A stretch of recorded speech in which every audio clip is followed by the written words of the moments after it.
Today, we are diving into one of the biggest questions out there, one that really shapes how you see your own life. What is the deal with destiny and your own free will? I mean, really think about it. Is your entire story already mapped out, every single moment set in stone? Or are you the one holding the pen, actually writing your life as you go? Now, this isn't just some late-night philosophical question. How you answer this can be the difference between feeling totally empowered and feeling completely helpless. And that feeling of helplessness is a big deal. According to our source material from Dr. Jawad El-Zir, getting confused about this is one of the easiest ways for doubt to creep in. It can make you feel powerless, and that can really weaken your spiritual strength. That's why getting some clarity on this is so important. So, let's get that clarity. Here's our game plan.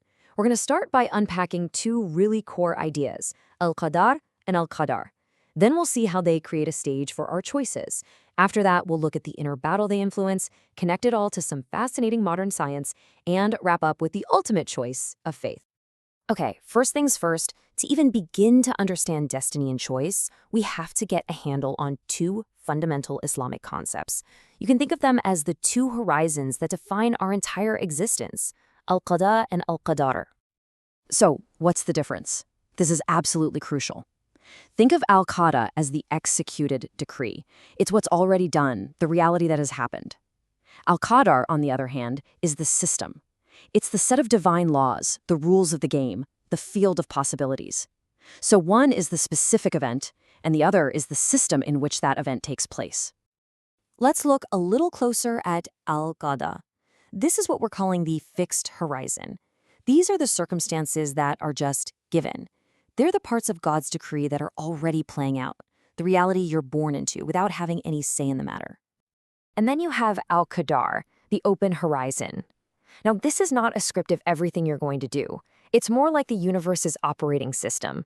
You know? It's the laws of nature, the principles of cause and effect, and all the possibilities that exist.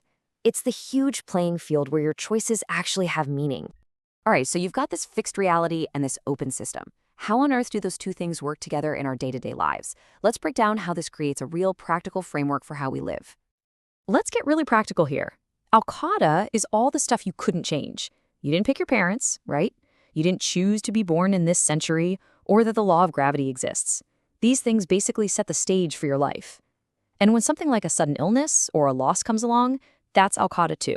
It's an event that happens to you. And here is where it all clicks. The source material gives a perfect analogy. Your body temperature.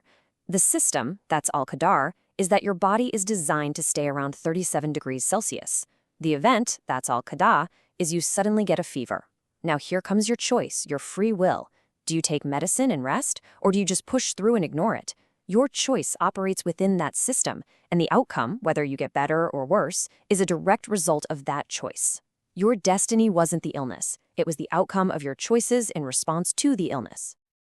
Now, this dynamic of a fixed starting point and your active choice doesn't just apply to physical stuff. It's even more important when we talk about our spiritual lives, about that constant inner battle that's going on inside each of us. The Quran tells us that the soul itself is created with the potential for both sides of the coin, fujur, which is wickedness or corruption, and taqwa, righteousness. So the capacity for good and bad is literally built into our design. But look at what the verse says next. Success and failure depend entirely on what we do with that potential. Do you choose to purify your soul, or do you let it get corrupted? And this is exactly how our character is built, one choice at a time. Every time you choose something good, like being patient instead of getting angry, you're basically strengthening that pathway. You're making it easier to choose good next time.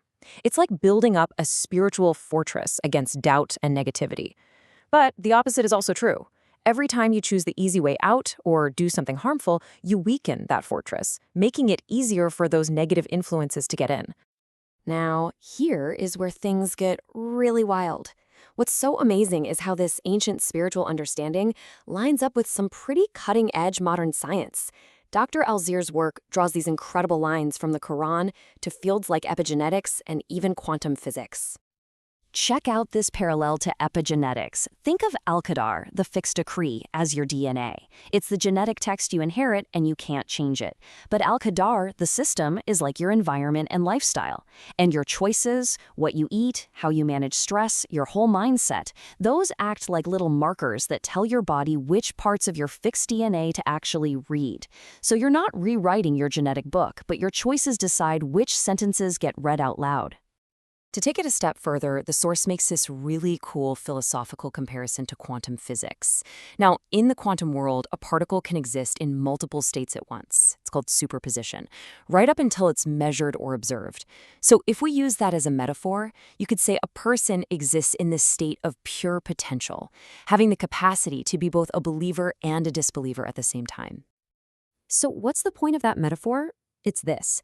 If your spiritual reality starts as a field of possibilities, then your choices are the act of observation. Your choices are what collapse all those possibilities into one single defined reality. It's your voluntary decision that tips the scales and determines who you actually become. And all of this brings us right to the single most important choice of all. The one that really sits at the very center of this whole framework.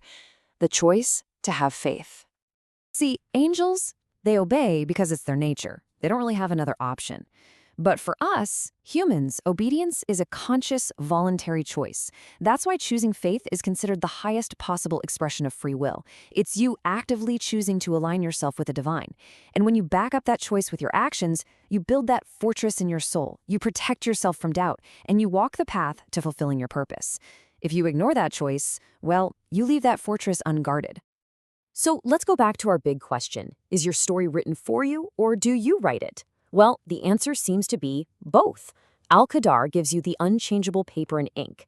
Al-Qadr provides the rules of grammar and language, but it's your hand, through your own free will, that actually holds the pen. The fabric of your destiny is woven by the decisions you make every single day.